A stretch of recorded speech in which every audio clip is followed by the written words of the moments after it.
పాలక పక్షమా ప్రతిపక్షమా కాదు. జగన్మోహన్ రెడ్డి గారి నాయకత్వంలో వైఎస్ఆర్సీపీ పార్టీ కార్యకర్తలు నాయకులు నిలబడేది ప్రజల పక్షాన. పాలకపక్షం అధికారంలో ఉన్నప్పుడు ప్రజల పక్షాన నిలబడే అనేక సంక్షేమ కార్యక్రమాలు, అభివృద్ధి కార్యక్రమాలు చేశాం. ఈ రోజు ప్రతిపక్షంలో ఉన్నప్పుడు కూడా మొదటి నెల నుంచే పోరాటం మొదలుపెట్టి ప్రజల పక్షాన నిలబడ్డాడు జగన్మోహన్ రెడ్డి గారు.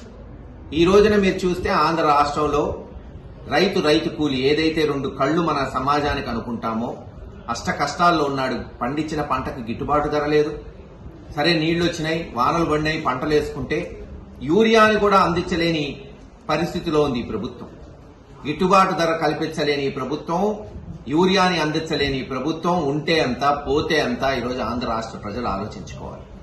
గతంలో వ్యవసాయం ఎలా ఉంది? జగన్మోహన్ రెడ్డి గారి నాయకత్వంలో ఒక పండగలాగా చేశారు.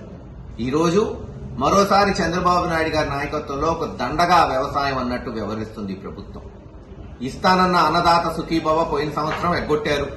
అంటే ఒక్కొక్క రైతుకి దాదాపు 20,000 బకాయి ఉంది. ఈ సంవత్సరం ఎప్పుడు ఇస్తారో తెలియదు. అంతంత మాత్రాన్ని ఇచ్చి అదేదో పెద్ద ఘనకార్యంగా చెప్పుకుంటున్నారు.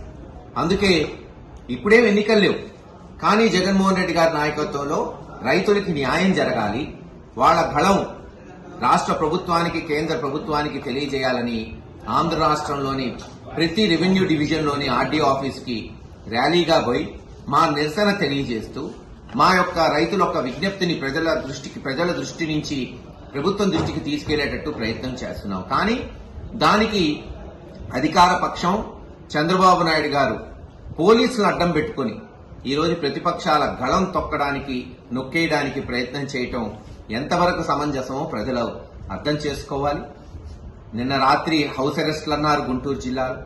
కానీ ఎస్పీ గారికి విజ్ఞప్తి చేస్తే మేము ఈ రోజున శాంతియుతంగా, శాంతి భద్రతలకు ఎటువంటి విఘాతం లేకుండా కేవలం ఆర్డీఓ అధికారికి మరి రిప్రజెంటేషన్ ఇవ్వడానికే పోతున్నామంటే ఆయన కూడా ఎటువంటి ర్యాలీ లేకుండా కేవలం 3-4 పోయి ఆ రిప్రజెంటేషన్ ఇవ్వడానికి అనుమతి ఇచ్చారు. కృతజ్ఞతలు తెలియజేస్తున్నాం ఎస్పీ గారికి. తప్పకుండా అలాగే కేవలం నేను ఒక్కడే మహేష్ రెడ్డి కావచ్చు, లేదు ఒక్క పిన్నెల్లి రామకృష్ణారెడ్డి గారు ఇద్దరమే ఎటువంటి ర్యాలీలు లేకుండా ఆర్డీఓ ఆఫీసుకు పోయి రిప్రజెంటేషన్ ఇచ్చి ప్రెస్ మీట్ పెడతాం. దయచేసి వైఎస్ఆర్సీపీ కార్యకర్తలకి, నాయకులకి విజ్ఞప్తి చేస్తున్నాం. పల్నాడులో ర్యాలీలకు అనుమతి లేదు, పర్మిషన్ లేదు. కాబట్టి శాంతియుతంగా మీ యొక్క నిరసన గళం సెల్ఫీల ద్వారా, వీడియోల ద్వారా మీరు ఏ ఊర్లో ఉన్నా, ఏ వాడలో ఉన్నా, ఏ ఇంట్లో ఉన్నా తెలియచేసే హక్కు, స్వేచ్ఛ మీకు ఉంది. కాబట్టి ఆ సెల్ఫీలు, వీడియోల ద్వారా ముందుకు రండి. తప్పకుండా కోటప్పకొండకు పోయి ఆ స్వామిని దర్శించుకొని గురజాలకు పోయి నేను, రామకృష్ణారెడ్డి గారు, మరి అలాగే గౌతమ్ రెడ్డి గారు ఆర్డీఓ గారికి రిప్రజెంటేషన్ ఇచ్చి ప్రెస్ మీట్ పెడతాం అని తెలియజేస్తాం.